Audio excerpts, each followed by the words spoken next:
Ascendant. The Ascendant is a third, like, it's not a planet. Like the Sun and the Moon were really things, they are connected. They're always like a pair, the Sun and the Moon.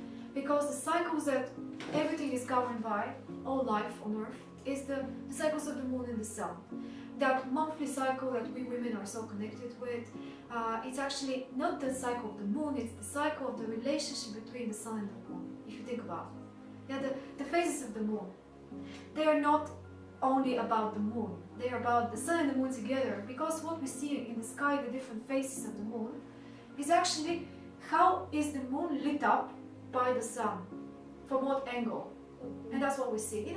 On the other hand, the Moon never changes. It's always the same, but we see it differently because the Sun stands in a different angle to it, and that's what we see. Yeah. So they are very, very much connected. And if you imagine this is like a, I don't know, physics fact or whatever, but that explains, it's called exactly the parallel in psychology, that the sun rays, the rays of the sun, don't come directly on Earth. They pass through a zone which they call the sublunar realm. That's the zone controlled by the Moon. The clouds and all the, where all the rains are born, all the precipitation and all those things in the I'm not sure whether it's called the stratosphere or it was one of the other spheres, but that almost like an aura around the Earth which protects us from the direct sunlight.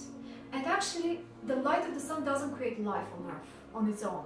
It's not only the sun that we need the Moon's filter. It's like a filter that this energy passes through, and the energy of the sun doesn't have, it's not heat, it doesn't have temperature, it only has light.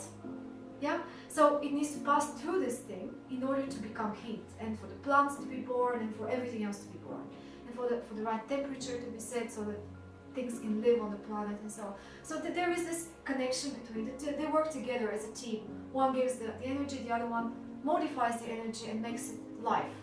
Yeah, that's exactly how it is in us. Our sun sign is the energy, the type of energy, pure raw type of energy that we need. In order to give to our Moon, so the sun feeds the Moon in a way, and the Moon is the body. The Moon is that sensitive part which actually keeps us alive as a physical body. But that thing that we feel that we are even without a body is the sun. Yeah, it's almost like if we have any belief in reincarnation or anything like that, or if we think that there is something in us that kind of lives in the body, then that's the sun principle. While the body itself and its functions and its needs and its moods and so on is the Moon. Yeah? But then the Ascendant is not a planet. It's a point in space. Something which is like imaginative a little bit. But it's about where we were born and when. And that's what sets the chart. I completely, so here I've given you some keywords for the sun, some keywords for the Moon. Now I'll move to the Ascendant. I deliberately decided not to follow this, just so that we can speak a bit more. I don't know, the way it comes. So the Ascendant is actually, even though it's not a planet, is something very, very important.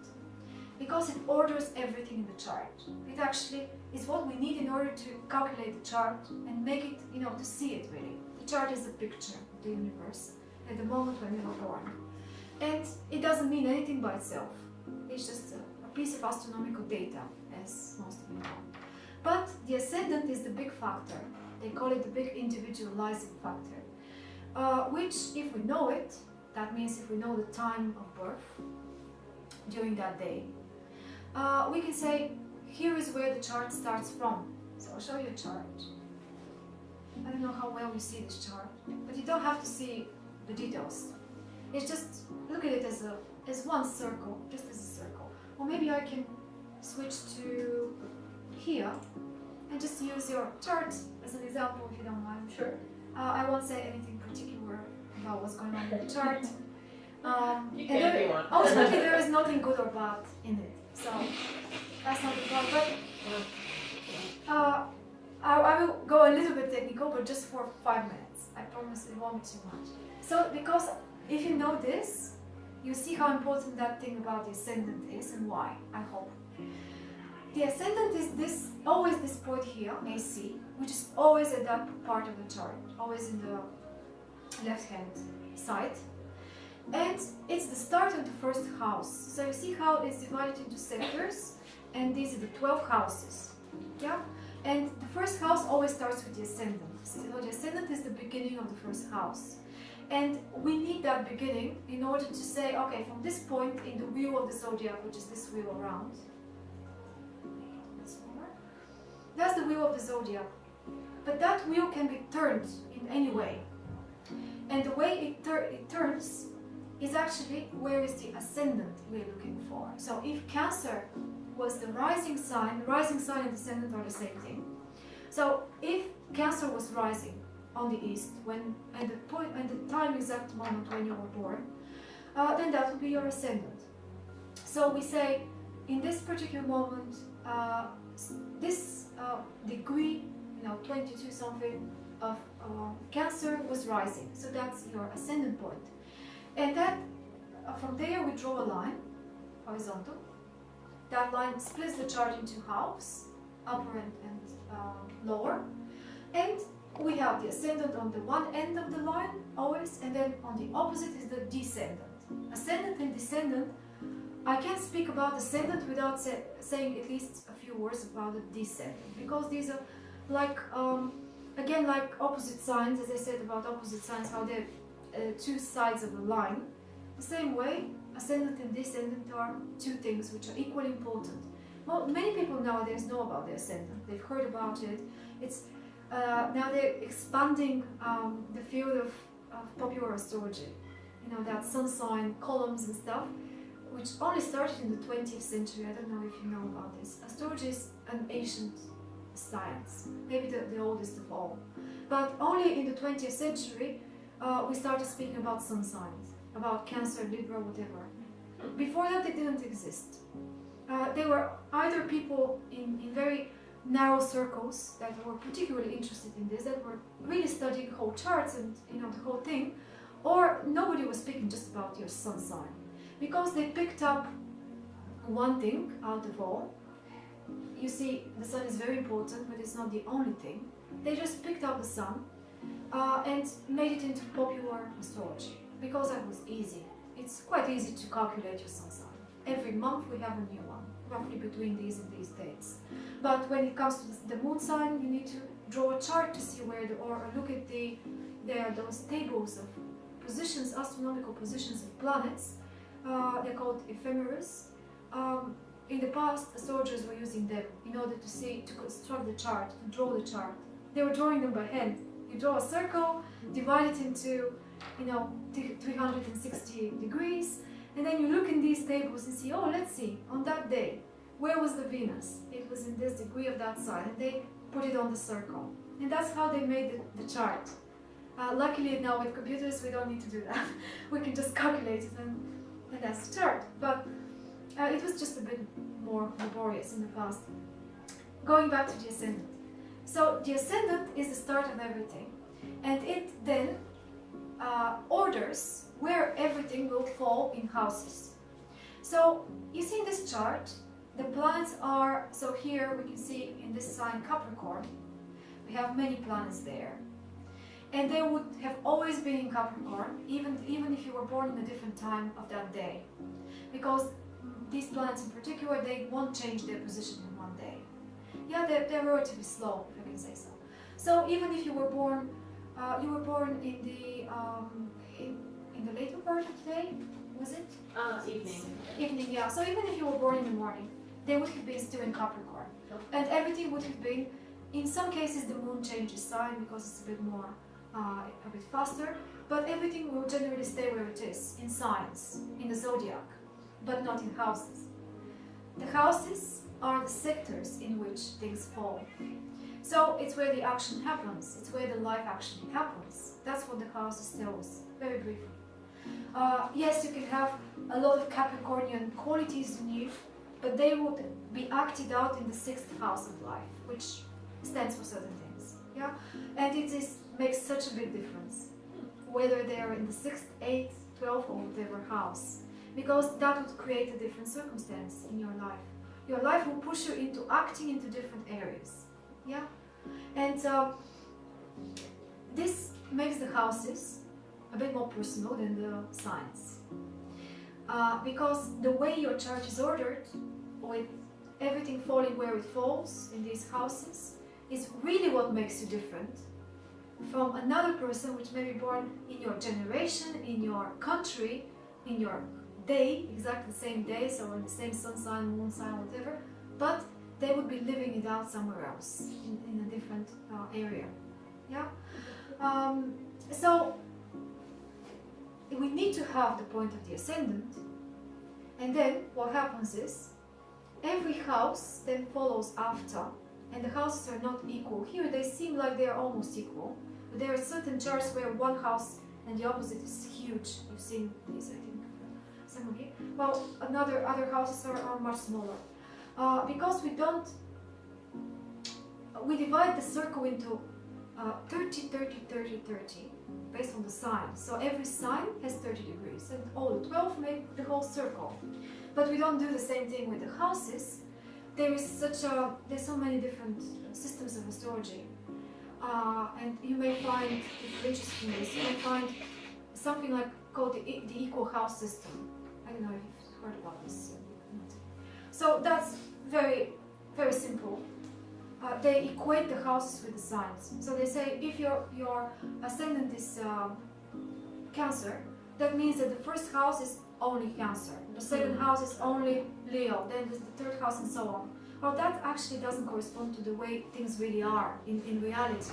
Because what the houses are actually, you get born, you are in the center of a circle, imaginative, where you are standing in that place on the earth, on the surface of the globe. Something is rising on the east, something is setting on the west. So that's your ascendant, your descendant. And then you just divide all the rest of the space in equal 30-degree parts. Yeah? And that's the houses. But because you were born in, say, in Bulgaria, or even, let's say, the UK, you were born in the UK, and the UK is a bit further north, yeah, on the globe. The space, when you divide the space, is not going to correspond exactly to the space when you divide on the equator. Because on the equator, the houses will be equal.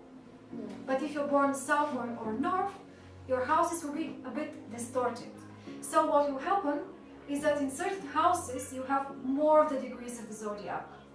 And in other houses, you have very little. So in one house, you may have, I'll switch quickly to another chart, because that one is just not a good.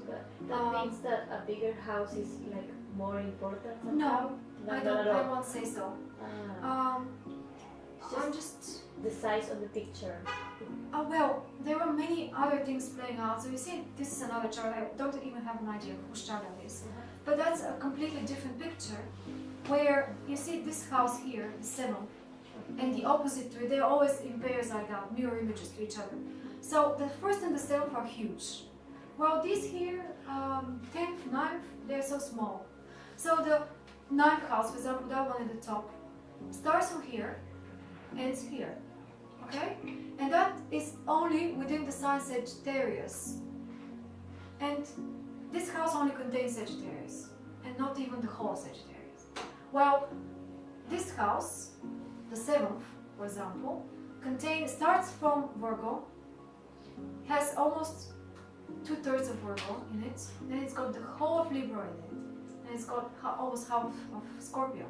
So many energies are playing out in the same area of life with this person, a mixture of these three, while here only one is, we're concentrating on only one. So in this sphere of life, he or she is predominantly Sagittarius. But then, how important is that house? We need to find out only by then looking, is there a planet there? But if there isn't a planet there, that doesn't mean that this house is less important than the other houses. Because all of these 12 areas of life, we all have them.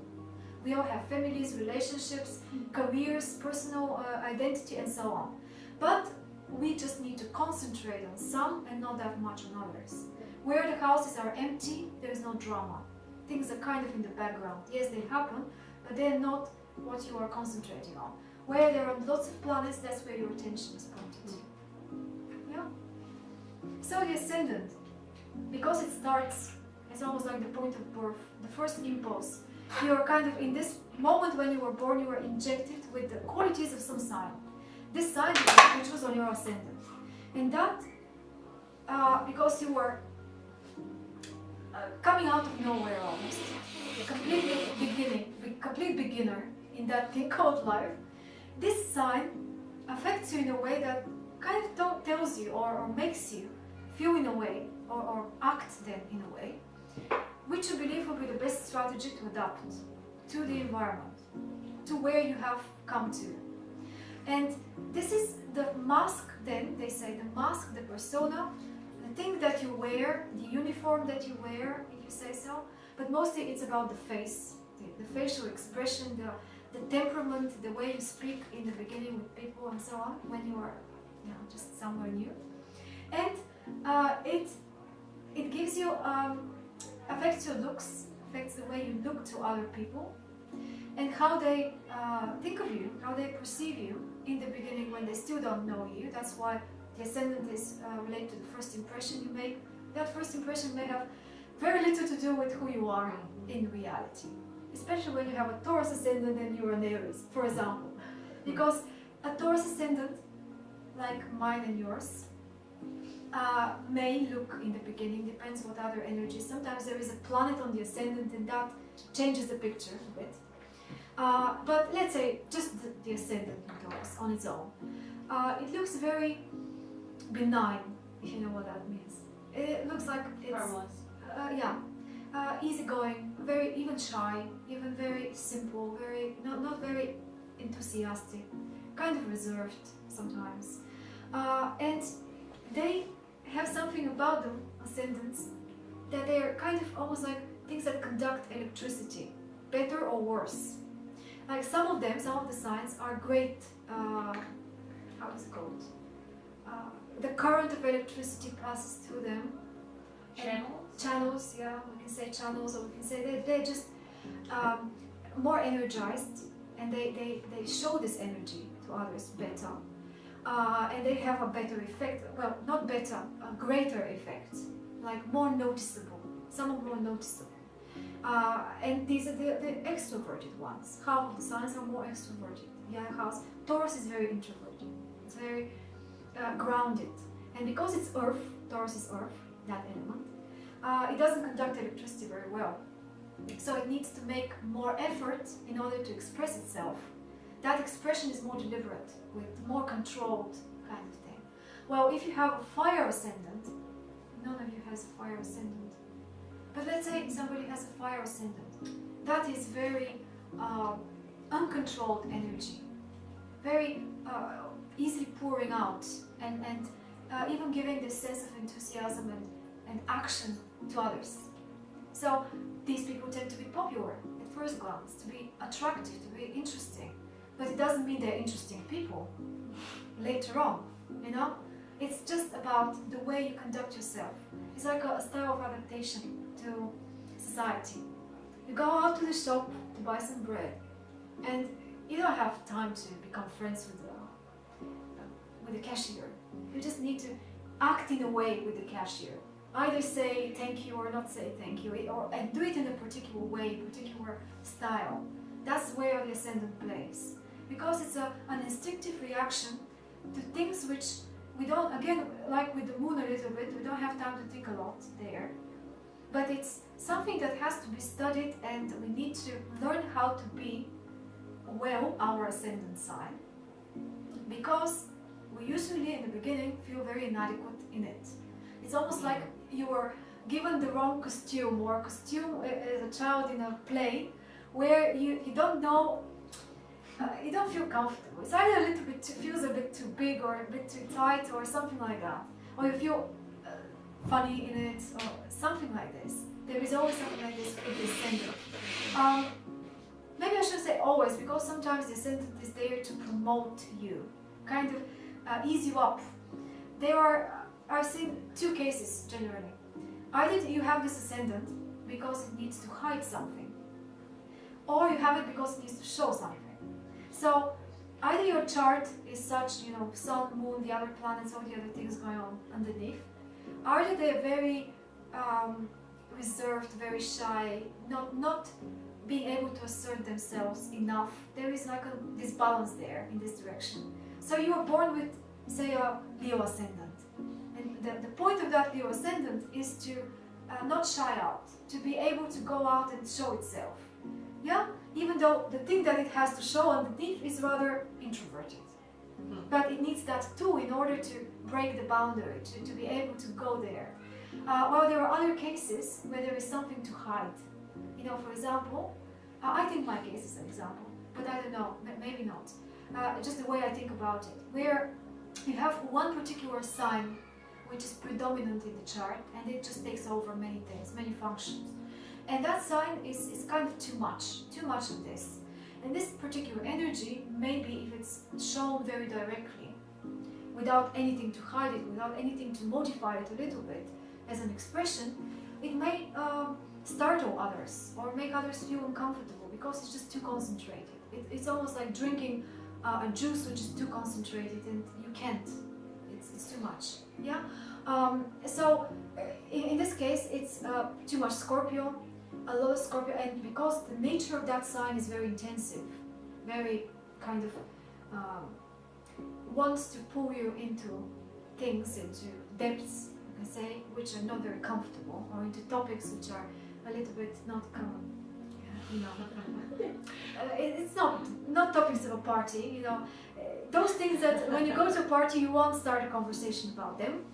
Yeah, and that may be a bit too much. So that's how I've explained it to myself, even though I don't like that Taurus ascendant, because it acts in two ways. On the one hand, it hides what I want to show, my own nature. It hides it because it presents the opposite picture. They're opposite signs, Taurus and Scorpio.